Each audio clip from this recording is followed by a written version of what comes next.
Bonjour Samy, Bonjour. merci de participer à cette présentation qui concerne la proposition du Centre suisse Islam et Société pour l'enseignement religieux de l'islam dans les écoles. D'accord. Alors, dans cette première diapositive, j'ai fait une copie d'écran du site de la RTS où s'exprime Hans-Jörg Schmidt, le président du Centre suisse Islam et Société. D'accord. Alors, donc dans cette interview, il se réfère à cette étude qui a été faite sur la diversité religieuse, perspective interreligieuse et enseignement religieux islamique en Suisse. Alors, D'accord. le document est disponible sur Internet. Et maintenant, on peut écouter les extraits les plus importants de Hans-Jörg Schmidt. Pour en parler, nous accueillons Hans-Jörg Schmidt. Bonsoir. Bonsoir. Vous êtes à la fois le directeur du Centre suisse Islam et Société à l'Université de Fribourg et le directeur de l'étude intitulée Diversité religieuse, perspectives interreligieuses et enseignement religieux islamique en Suisse. Hans-Jörg Schmidt, qu'est-ce qui vous a motivé à réaliser un tel état des lieux? Oui, nous sommes un centre de compétences qui travaille beaucoup sur l'islam en Suisse et puis on a fait des recherches sur des mosquées, sur des imams, sur leurs crèches. Puis on s'est dit, oui, l'école publique joue un rôle aussi important. Et puis, quel est le rôle de l'enseignement religieux? D'un côté, pour tous les élèves, alors de quelle manière est-il transmet des compétences? Et puis aussi plus spécifiquement, qu'est-ce qui se passe pour les élèves de confession musulmane? L'un des constats forts de l'étude est que l'enseignement confessionnel de l'islam préviendrait la radicalisation. Comment êtes-vous arrivé à cette conclusion? Le risque de radicalisation est particulièrement grand quand il y a un vide. Donc, des élèves qui ne savent pas comment s'orienter, puis ils vont taper quelque chose sur Google, et puis ils risquent aussi d'aller dans les pièges de prédicateurs avec un discours qui va dire, oui, ça c'est le vrai islam, ça c'est faux, puis ça c'est une bonne société islamique, et puis une société séculière ne correspond pas à cette situation idéale. Mais est-ce qu'on ne pourrait pas imaginer, Hans-Jörg Schmidt, que l'éducation confessionnelle des élèves comporte quand même le risque d'endoctriner les élèves? Ce qu'on a pu observer aussi, contrairement aux mosquées, où il n'y a pas normalement ce contrôle, dans les écoles, il y a quand même un contrôle. Donc, avant de lancer à l'échelle locale un tel projet, les enseignants doivent présenter aussi leur méthode, leur matériel pédagogique. Et puis, il y a aussi le contrôle des autres collègues, de la direction, de la part des parents. Donc, l'espace de l'école est quand même un espace public. Et puis, on a aussi observé que cet enseignement se transforme. Un imam nous a dit, j'enseigne de différentes manières dans l'école publique qu'à la mosquée. Donc, à l'heure où le fonctionnement de l'école publique, justement, tend vers la laïcité, vos résultats prennent un petit peu l'inverse. Est-ce que c'est vraiment le rôle de l'école de proposer un tel enseignement confessionnel?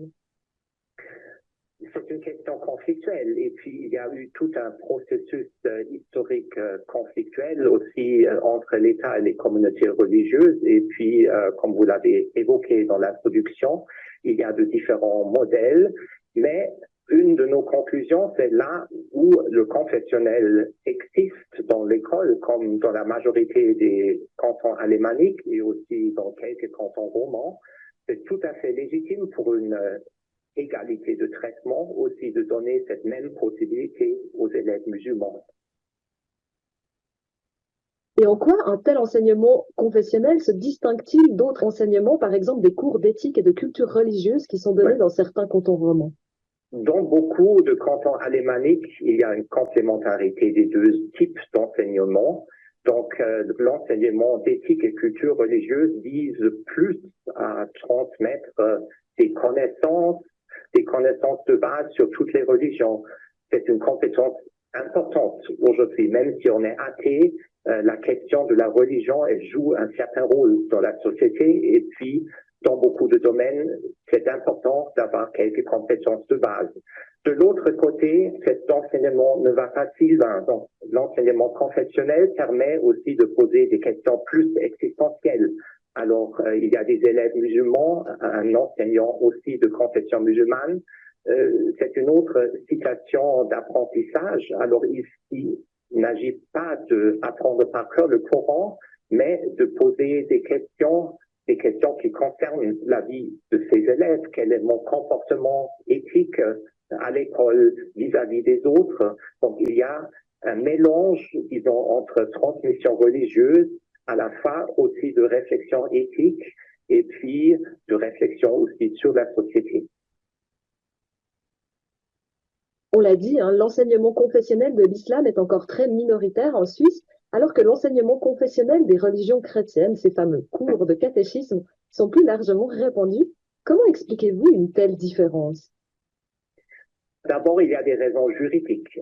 Donc, la majorité des cantons exigent qu'une communauté soit reconnue de droit public pour pouvoir dispenser un tel enseignement, ce qui n'est pas le cas pour la communauté islamique. Donc, on a aussi pu observer dans quelques cantons, les exigences ne sont pas si élevées, donc c'est possible de dispenser aussi des cours de religion islamique. Et puis, pour des projets pilotes, il y a aussi plus de marge de manœuvre. Et puis ensuite, il n'y a pas les structures. Donc, c'est souvent l'initiative de quelques enseignants ou quelques imams individuels qui ont pris connaissance de ce type d'enseignement et qui s'engagent, peut-être qui ont aussi des enfants à cet âge-là, à l'école obligatoire, et puis qui commence avec une initiative qui parle avec l'école, discute afin que l'école mette à disposition les locaux afin que cette intégration ait lieu. Votre étude le montre bien, la Suisse ne dispose pas d'un modèle unique d'enseignement du religieux. Selon vous, est-ce que les cantons ont réellement les moyens aujourd'hui de mettre en place une telle offre de cours? C'est un grand défi parce que dans la majorité de cas, pour l'enseignement confessionnel, ce sont les communautés religieuses qui le financent. Dans le cas de l'islam, il n'y a pas de reconnaissance, ils ont peu de moyens, donc souvent il y a une petite rémunération de la part des parents. Alors ça reste un très grand défi. Ils ont aussi peur de monter trop ces contributions des parents parce qu'ils craignent qu'ensuite ils vont se désinscrire. Donc la question qui se pose, c'est qui va financer ces cours. Donc c'est aussi une discussion qui est en cours, mais en général, si on va dire que l'école va préparer les élèves à toutes sortes de questions de la société et de la vie, la religion en fait également partie. Et puis je dirais aussi face aux dérives, face aussi à l'ambivalence du fait religieux, c'est aussi un bon investissement de garantir différents types d'enseignements sur la religion à l'école publique. Voilà, on arrête ici. Qu'est-ce que tu penses de ces différents... Écoutez, donc, l'enseignement dans les écoles doit être neutre et pas, disons, pas de prosélytisme à l'école religieuse. Et il y a pour cela un enseignement qui est octroyé à tous les élèves, quelle que soit leur religion, sur l'éthique et la culture religieuse.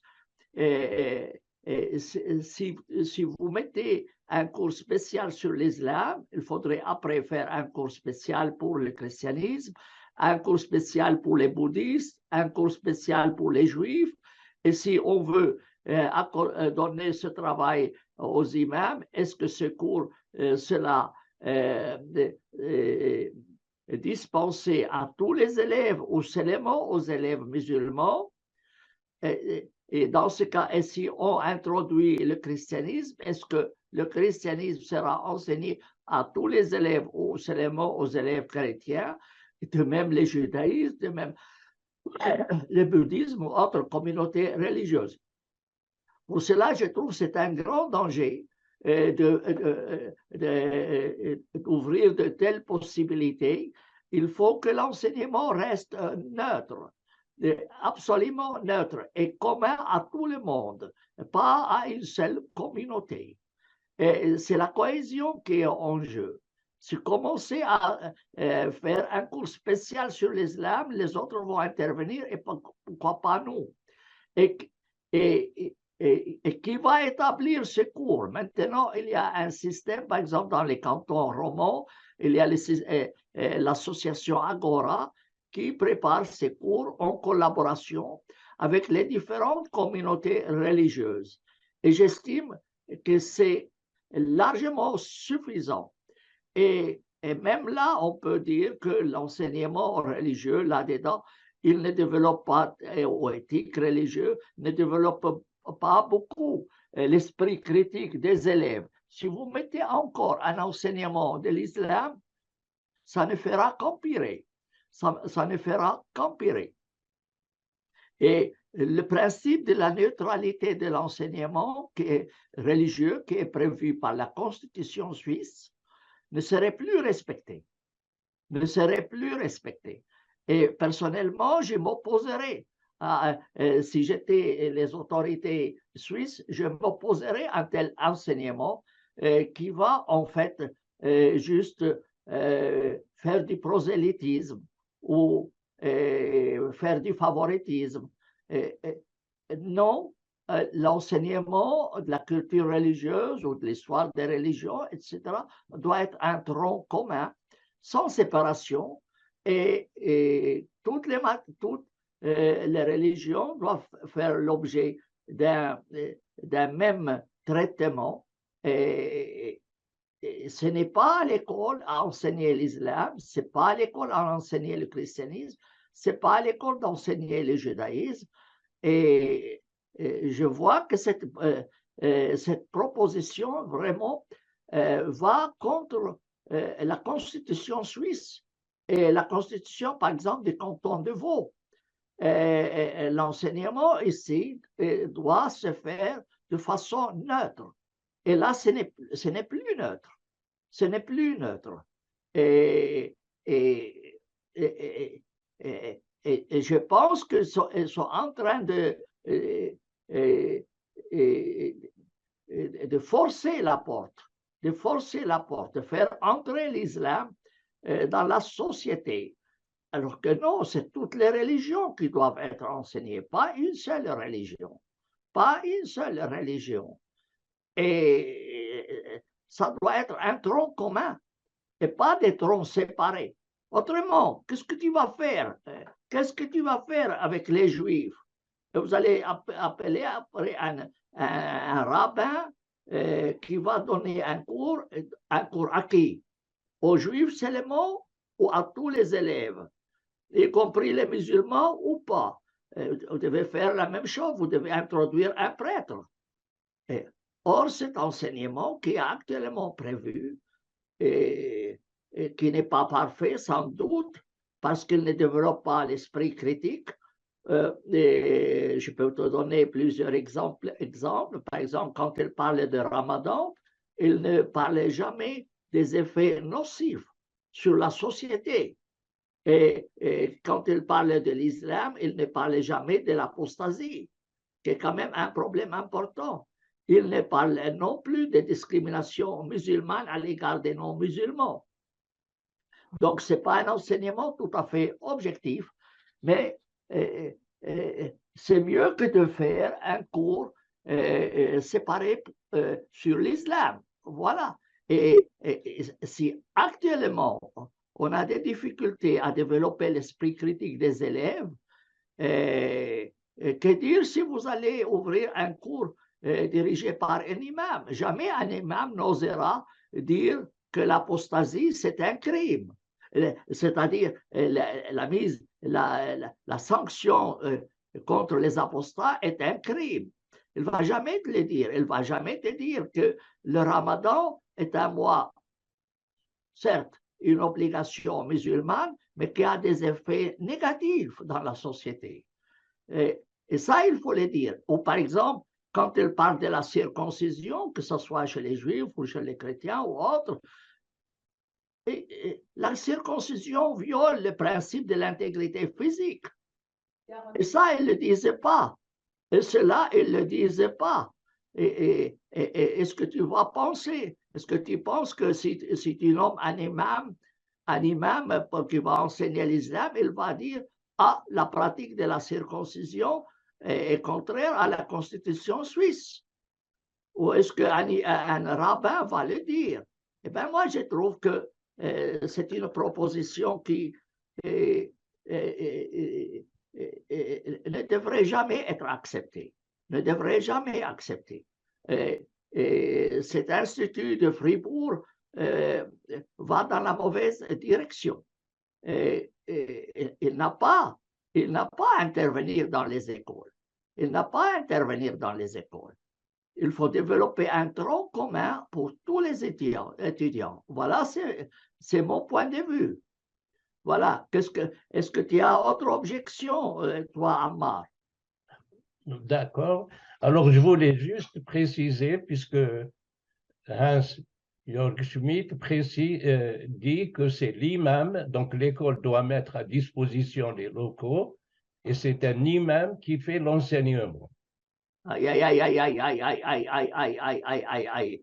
Un imam. Et après, il faut faire venir un rabbin. Et après, il faut venir un prêtre. Et puis, pas un seulement prêtre catholique, mais aussi un pasteur protestant. Et puis, un mormon. Et on arrête où? On arrête où? L'imam n'a pas entré à l'école. Ni le prêtre. Ouais. J'ai remarqué quand il dit que l'imam ne tiendra pas le même discours à la mosquée qu'à l'école. Mais comment il peut le faire? Est-ce qu'il y a deux islams alors? Et puis qui va lui dicter ce qu'il doit dire ou n'a pas dit, à ne pas dire? Non, à mon sens, c'est une proposition qui va plutôt pousser à l'intégrisme, plutôt qu'au lieu de lutter contre l'intégrisme religieux. Non, absolument, cette proposition est à rejeter par les autorités cantonales et fédérales. Et je pense que le directeur de cet institut a perdu la tête. Il a perdu la tête, totalement perdu la tête. Il ne sait pas quel est le rôle, il ne connaît pas les principes de la Constitution suisse qui dit que l'enseignement doit être neutre. Il doit être neutre. Donc, mettre toutes les religions sur un pied d'égalité et pas faire introduire encore un imam. On s'est libéré de la tutelle de l'Église. Maintenant, on doit se mettre sous la tutelle des imams. Où va la société? Où va la société? Non. 1000 fois non. Il faudrait que les autorités religieuses mettent un terme à de telles hallucinations. C'est de l'hallucination. Non. Voilà, ça c'est mon point de vue. Et j'espère que cette vidéo qu'on est en train d'enregistrer, elle sera vue par toutes les autorités cantonales et fédérales pour qu'elles réagissent. Et on l'enverra à ces centres. Donc, on l'enverra à ces centres. Et oui, voilà. Alors, l'autre chose que je voulais, parce que il demande que cet enseignement pour qu'il y ait une égalité avec l'enseignement du christianisme. Non, le christianisme, dans les cours actuels qui sont donnés dans les cantons de Vaud, par exemple, et à travers les documents de l'association Agora, et le christianisme n'est pas mieux traité que le bouddhisme, que l'hindouisme, que le judaïsme, que l'islam. Il n'y a pas de favoritisme. Je crois qu'il n'est pas au courant de ces cours. Et il n'y a pas de catéchisme. C'est interdit de donner du catéchisme dans l'école publique. C'est interdit. Parce que si tu mets du catéchisme, ça veut dire que l'enseignement n'est plus religieux. Et ça veut dire que tu vas diviser les étudiants. Est-ce que ce catéchisme sera donné seulement aux chrétiens ou aux musulmans, aux juifs, etc.? Non. Il n'y a pas de catéchisme dans l'école publique. Il n'y a pas de catéchisme. Il ne devrait pas y avoir. Et s'il y en a, il faut les supprimer. Il faut les supprimer, s'il y en a. Parce que c'est contre la Constitution suisse qui assure un enseignement neutre. Voilà, ça c'est mon point de vue. Et l'autre chose, c'est que l'enseignement de l'islam, tel qu'il est donné dans les écoles, dans le cadre de la scolarité dans les pays musulmans ou dans les mosquées, il enseigne cet enseignement précise les prescriptions coraniques. Et ces prescriptions ont force de loi dans les pays musulmans et en plus, elles ont force de loi ici vis-à-vis des musulmans, puisque les autorités consulaires et les ambassades les appliquent ici même. Alors, c'est clair que ces prescriptions, ils ont un caractère discriminatoire. On peut le préciser dans les vidéos qui suivent. Restons dans le cadre de l'enseignement. Évidemment, un imam, si tu nommes un imam, l'imam va donner les prescriptions coraniques. Les prescriptions coraniques sont contraires à la Constitution suisse et aux droits de l'homme. Mais il ne va jamais le dire. Mais il ne va jamais le dire. Et ça, j'estime qu'il faudrait que ce soit dit dans ces cours d'éthique religieuse. Et il faut aussi dire que l'Ancien Testament est contraire aux droits de l'homme. Il faut le dire. Et aussi que dans le christianisme aussi, il y a des normes qui violent les droits de l'homme. Donc, je ne mettrai pas l'école publique dans les mains des imams. En aucune manière. En aucune manière. C'est comme introduire un loup dans la bergerie.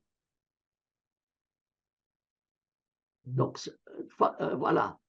Mais dans ce cas, que peut enseigner un imam? Si la première des choses s'il veut enseigner l'islam à des musulmans ou à d'autres élèves, ce seraient les 5 piliers de l'islam. Et en plus, évidemment, le texte sacré de l'islam, ça veut dire le Coran. Et le Coran. Alors, comment on peut enseigner ces choses, ces principes dans une école, alors qu'ils sont contraires aux droits de l'homme, bien sûr. Il y a des problèmes immenses posés par cet enseignement. Oui, bien sûr, bien sûr, bien sûr. Et je me demande si l'Institut de Fribourg enseigne cela, si elle dit clairement que l'islam est contraire aux droits de l'homme. Je me demande, est-ce que cet institut enseigne à ses élèves de toutes les religions, quelle que soit leur religion qui fréquente cet institut, est-ce qu'il leur dit que l'islam, les normes islamiques sont contraires aux droits suisses? Est-ce qu'il le dit? Et ça, Ouais. Et l'enseignement musulman donné dans les pays musulmans, tu le connais, cher ami, tu es d'accord que cet enseignement est contraire aux droits de l'homme? Absolument, absolument. Mais, alors, un imam. Mais tu pars du texte fondateur de l'islam, qui est le Coran. Le Coran est un texte contraire aux droits de l'homme, point à la ligne. Donc, là, si tu veux, juste pour illustrer l'image qu'il prend, qui est diffusée sur la TSR, on voit l'inégalité entre l'homme et la femme. On voit bien que la femme, en partant du principe que son corps est honteux, contrairement au corps de l'homme, et qu'il est source de problèmes, alors elle doit non seulement se voiler, mais aussi porter des vêtements amples qui permettent de ne pas deviner ses formes. Donc on voit déjà, rien que par l'image, il illustre son discours par un principe discriminatoire qui viole l'égalité homme-femme. À mon sens, sans se fixer sur un point concret, il faudrait faire une expertise sur le contenu des cours de l'enseignement de cet institut de Fribourg. Et il faut faire un contrôle de ce qui est enseigné dans cet institut. Est-ce qu'il enseigne, par exemple, que l'islam comporte des normes contraires aux droits de l'homme? Est-ce qu'il l'enseigne ou pas? Ça, on aimerait le savoir. Alors, on a posé des questions, on a envoyé le courrier et on a envoyé même les séances de vidéo où on posait des questions comme sur l'apostasie et d'autres sujets au Centre suisse Islam et Société et à Hans-Jörg Schmidt lui-même. Et malheureusement, ainsi à la Commission fédérale contre le racisme. Ouais. Et, voilà. ils n'ont jamais répondu. Voilà, c'est ça. Oui. Nous n'avons jamais reçu de réponse. Oui, c'est clair. J'estime que les autorités fédérales et cantonales doivent mettre le nez dans les programmes de cet institut et le contrôler. Contrôler si cet enseignement est conforme au droit suisse ou pas. On doit savoir. Alors, oui. Pour ne pas faire long et faire plusieurs, moi ce que je propose, c'est qu'on fasse plusieurs vidéos. On détaillera ce sujet. Et cette première vidéo, je propose qu'on l'arrête à ce niveau, qui est une introduction. Et est-ce que tu penses que ce serait bien d'envoyer ça à Hans-Jörg Schmidt et à la TSR pour avoir une réponse déjà sur des suggestions que tu fais? Absolument, absolument. Il faut les envoyer aux autorités, aussi les églises réformées, les églises chrétiennes, les autorités et la communauté juive, et à tous les groupes qui sont ainsi qu'à la société Agora, l'association Agora, qui veille sur les cours de l'enseignement d'éthique religieuse, etc. Donc, il faudrait élargir aussi aux autorités cantonales, les autorités cantonales. Et ça, il faut le faire. Il faut le faire et demander qu'elles s'impliquent et qu'elles nous donnent une réponse, oui. D'accord. Hein? Alors, je te remercie beaucoup. On va continuer par d'autres vidéos sur l'enseignement coranique, les prescriptions coraniques et le droit musulman. Oui. Comme ça, pour montrer que le contenu d'un enseignement musulman ne peut pas être conforme aux droits de l'homme. C'est sûr, c'est sûr. Alors bien, on se donne rendez-vous à une autre vidéo et je te remercie de m'avoir invité à participer à celle-ci. Merci. Merci beaucoup et à bientôt, cher ami. À bientôt.